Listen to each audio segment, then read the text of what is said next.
1절 말씀 보겠습니다. 호세아 7장 1절 말씀입니다. 저와 여러분이 한 절씩 교독하겠습니다. 제가 1절, 여러분 4절 읽으시면 됩니다. 내가 이스라엘을 치료하려 할 때에 에브라임의 죄와 사마리아 악이 드러나도다. 그들은 거짓을 행하며 악으로 들어가 도둑질하고 밖으로 떼지어 노략질하며 4절 그들은 다 가늠하는 자라 과자 만드는 자에 의해 달궈진 화덕과 같도다. 그가 반죽을 뭉침으로 발효되기까지만 불 일으키기를 그칠 뿐이니라. 11절입니다. 에브라임은 어리석은 비둘기같이 죄가 없었어 애굽을 향하여 부르짖으며 아수르로 가는도다. 12절 그들이 갈 때에 내가 나의 그물을 그 위에 쳐서 공중의 새처럼 떨어뜨리고 전에 그 회중에게 들려준 대로 그들을 징계하리라. 14절로 넘어갑니다.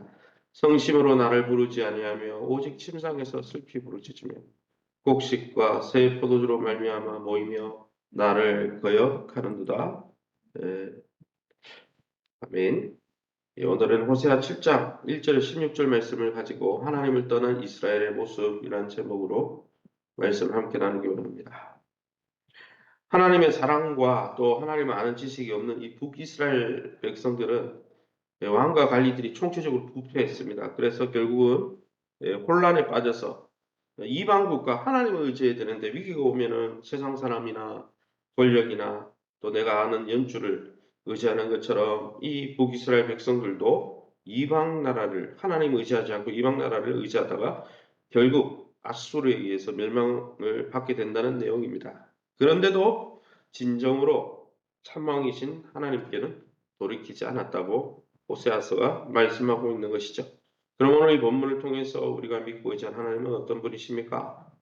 1절 말씀입니다. 내가 이스라엘을 치료하려 할 때에 하나님은 이스라엘을 치료하기를 원하시는 분이에요. 북이스라엘이 타락했지만 그들을 회복시키고 치료하는 것이 하나님의 궁극적인 목적이죠. 자녀가 잘못 갔어도 그 자녀를 징계하고 매를 드는 이유는 그가 잘 되기를 원하는 것처럼 하나님도 그러하신 것이죠. 그러나 북이스라엘은 하나님이 이들을 치료하려고 선지자들을 통해 보내신 말씀을 거부했습니다. 그리고 악행만을 행하며 치료를 받을 수 없는 상태로 흘러갔다고 1절과 2절에 말씀하고 있는 것이죠. 사랑하는 성도 여러분, 오늘도 말씀을 통해 성령의 감동을 통해 그 말씀을 듣고 회개하는 자에게 치료하는 광선이 임한다는 거죠. 그러기에 말씀 앞에 우리 자신을 돌아보면서 우리의 죄악과 허물로 인해서 참으로 애통할 때 하나님의 위로가 있음을 깨닫고 날마다 주의 보좌 앞에 나가시기를 예수의 이름으로 축원합니다. 12절 말씀입니다. 그들이 갈 때에 내가 나의 그물을 그 위에 쳤어 공중의 새처럼 떨어뜨리고 전에 그 회중에 들려준 대로 그들을 징계하리라. 12절에서 16절 말씀을 읽어보면 회개의 기회를 주셨어요. 선지자를 보내었죠. 호세아처럼 북이스라엘 향한 선지자들을 많이 보냈습니다. 북이스라엘에 또 어떤 선지자들이 있었습니까? 엘리야, 엘리사 전부 다 북이스라엘의 선지자들이었습니다. 걸출한 선지자들을 보내어서 회개의 기회를 주시는데도 그걸 거부하고 그 기회를 차버리고 이방 민족에게 구원을 요청하러 가는 이 북이스라엘에게 하나님 어떻게 하시겠다고? 심판의 그물을 던지시겠다. 하나님 심판을 벗어날 수 없게 하겠다는 거죠. 하나님이 북이스라엘을 세우시고 강하게 훈련하신 것은 그 힘의 근원이, 능력의 근원이 하나님께 있다는 것을 알고 그들의 대적과 싸워 이기기 위함인데 그들은 그들의 가진 힘과 능력으로 누구를 대항했습니까? 하나님을 대항했다고 12절에서 16절에 나오고 있어요. 정작 가까이 될 왕이신 하나님은 거부하고 가까이 하지 말아야 될 이방 민족들을 섬겼다는 거죠. 결국 어떻습니까? 참왕이신 하나님을 떠난 이스라엘은 멸망하여 조롱거리가 되었다고 오늘 호세아는 말씀하고 있습니다.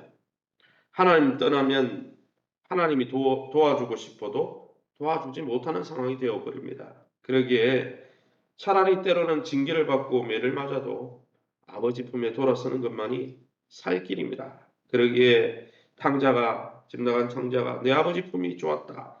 내가 차라리 품꾼이 되더라도 아버지께 돌아가길 원한다고 고백하고 돌이켰던 것처럼 진심으로 주님 앞에 돌아서서 하나님의 통치 안에 거하는 복된 저와 여러분의 삶이 되시기를 예수님 이름으로 축원합니다. 그러면 우리에게 주시는 교훈이 뭡니까? 4절입니다. 그들은 다 가늠하는 자라 과자 만드는 자에 의해 달궈진 화덕과 같도다. 이 본문에 보면 지금법을 썼습니다. 북이스라엘 백성들의 마음이 마치 빵과 과자를 굽는 달궈진 화덕처럼 어떻다는 거예요. 뭐 때문에 달궈진 화덕이라는 표현을 썼습니까? 정욕과 탐심으로 이글이글댔다는 것이죠.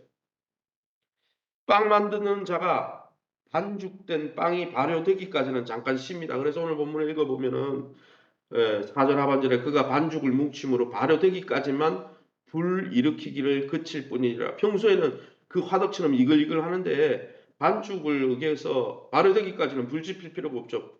굽는 시간이 아니니까. 그것처럼 무슨 말입니까?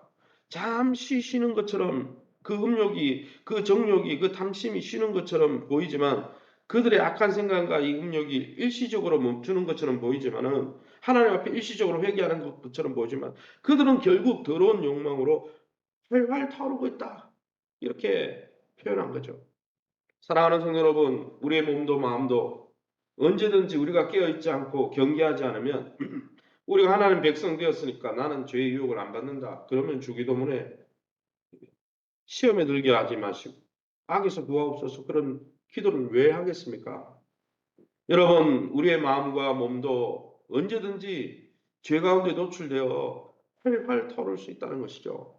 그러기에 우리는 영적으로 경계해야 되고 경건에 이르도록 자신을 훈련하고 우리 자신의 마음이 어떻게 건강한지 날마다 말씀 가운데 살펴야 되죠.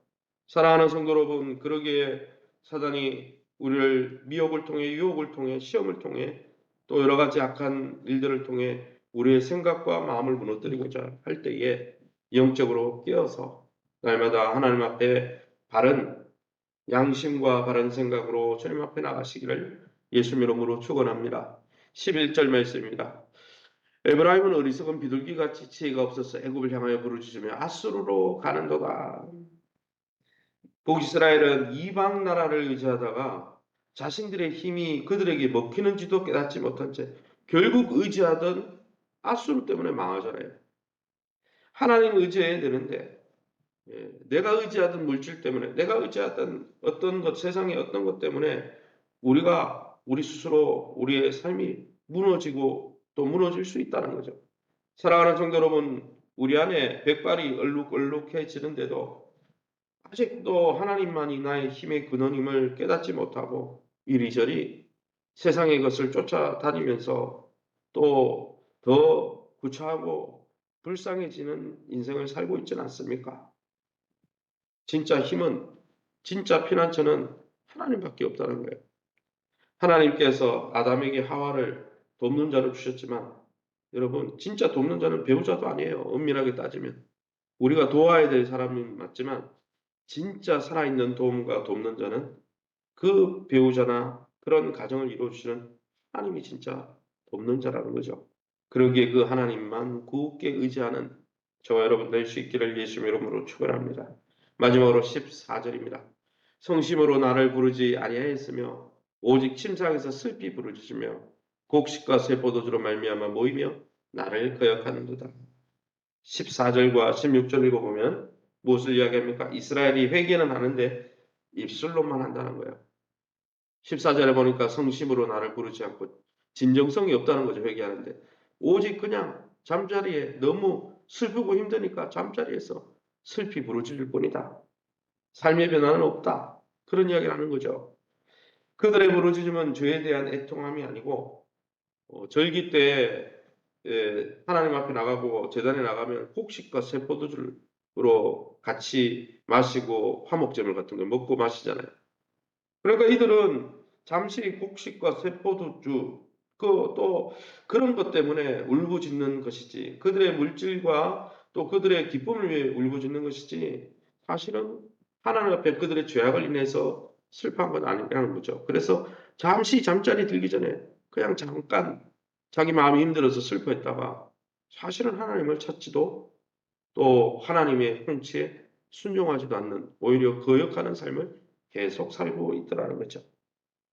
회개를 하긴 했는데 하나님이 원하는 회개를 하지 않은 거죠. 사실은 하나님과의 관계는 회복되지 않은 것입니다. 사랑하는 성도 여러분, 교회를 잘 다니고 뜨겁게 기도한다고 하지만 정말 우리 안에 하나님과의 관계가 바로 회복되어 있습니까? 하나님과의 관계가 회복되어 있으면 하나님의 통치에 순종하고 또 하나님의 통치를 기뻐하고 하나님과 함께하는 것을 기뻐하고 하나님을 닮아가고 우리의 세계관과 가치관이 하나님의 기쁨이 되겠죠. 그러게 사랑하는 성도 여러분, 이 북이스라엘 백성들처럼 주변에 눈앞에 보이는 애굽이나 아수르의 힘을 구하지 말고 하나님을 기뻐하는 것이 우리의 힘임을 느헤미야의 고백처럼 하나님을 사랑하고 하나님을 기뻐하고 하나님과 교제하며 하나님의 통치에 순종하는 것이 진짜 복이고 그것이 이 땅에서 누려야 될 하나님 나라 백성의 복임을 깨닫고 하나님과의 관계를 회복하고 임마누엘의 복을 누리시기를 예수님의 이름으로 축원합니다. 시간을 우리 합심해서 기도하기 원합니다. 다른 힘을 구하지 않고 오직 하나님을 기뻐하는 것이 우리 힘임을 깨닫고 하나님 보호자 앞에 온전히 나갈 수 있게 해달라고 또 2024년 표처럼 우리가 이 땅에서 천국 백성 되었는데도 정말 이 땅에서 하나님과 동행하는 것을 기쁨으로 여기지 않고 하나님을 예배하는 것을 기쁨으로 여기지 않는다면 얼마나 어리석은 것입니까? 하나님, 우리 교회가 하나님과 함께하는 것을 기뻐하고 그 영광을 누리는 교회, 또 그 영광과 은혜를 알지 못하는 자들에게 자랑하고 증거하는 교회 될 수 있도록 풍성한 삶의 초대와 풍성한 삶의 첫걸음 일대일이 계속되고 있습니다. 위해서 기도해 주시고 내년에 또 진행될 풍성한 삶의 기초를 위해서 기도해 주시기 바랍니다. 세우신 교회와 또 좋은 관계를 맺게 하시고 교회가 주님의 몸인 줄 알고 몸 안에 함께 가며 성령이 하나 되게 하시는 것을 힘써 지키며 함께 성장해 갈 수 있도록 우리 환우들을 위해서 기도하시기 바랍니다. 특별히 우리 자녀들 가운데 진학과 취업을 놓고 또 우리 성도들의 기업의 환경을 놓고 또 우리 합심해서 동성으로 기도합니다. 주여 하나님 아버지 를 감사합니다. 호세아서의 말씀을 통해서 참으로 지식이 없던 북이스라엘이 정작 의지애들 하나님을 의지하지 않고 눈앞에 보이는 것들을 의지하다가 더 깊은 수렁에 빠지는 모습을 봅니다. 정말 우리도 이런 어리석었던 북이스라엘과 남유다 백성들처럼 세상에 보이는 애굽이나 아수르의 힘을 하지 않게 도와주시고 하나님을 의지하는 것이 정말 영원한 기쁨이요 영원한 행복의 조건임을 깨닫고 날마다 하나님을 기뻐하며 하나님과의 관계를 진정성 있게 회개하고 돌이켜서 정말 하나님을 사랑하고 하나님을 즐거워하는 복된 영생의 삶을 회복하게 도와주시옵소서.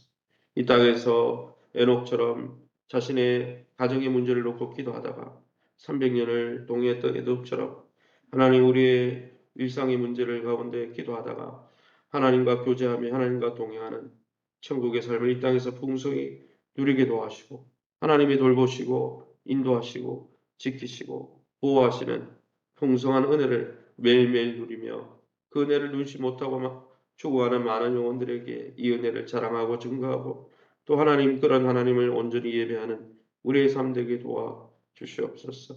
세우신 교회가 주님의 몸인 줄 알고 날마다 몸을 기뻐하며 몸 안에 거하는 것을 기쁨으로 여기며 은혜 가운데 함께 성